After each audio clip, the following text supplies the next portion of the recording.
သင်ခန်းစာနံပါတ်8အဲ့ဘာလဲဆိုရင်ဆရာတို့ဆိုတာဆိုတာပုံပေါ်တယ်ဆိုတဲ့အဓိပ္ပာယ်ပေါ့နော်ဆိုတာကိုဆရာတို့ adjective မှန်သမျှနဲ့တွဲလို့ရပါတယ်အဲ့တော့ဆရာတို့ e adjective နဲ့တွဲမယ်ဆိုလို့ရှိရင် e ကိုဖြုတ်ပြီးတော့ဆိုတာဆက်ပေးရပါတယ်ဥပမာအဖြစ်ဆရာတို့ဒီနေ့ email တင်တယ်လို့ပြောခြင်းကျောင်းဝစာမှုဆိုတာဒီမျိုးပြောလို့ရတယ်ပေါ့နော်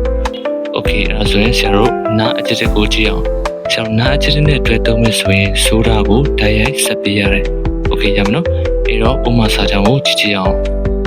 そのテストは簡単そうだအဲ့တော့ဒီစာမေးပွဲကလွယ်ပုံရတယ်ဒီလိုမျိုးပြောရမယ်ပေါ့နော်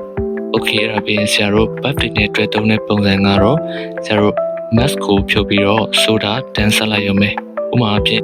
ဆရာတို့မိုးရတော့မယ်ထင်တယ်ဆိုလို့ရှိရင်အမေက fully soda ဆရာတို့ fully နဲ့ soda ကိုတန်းပြီးဆက်လိုက်ရမှာပဲအဲ့တော့အားလုံးနားလည်ကြမယ်ထင်ပါတယ်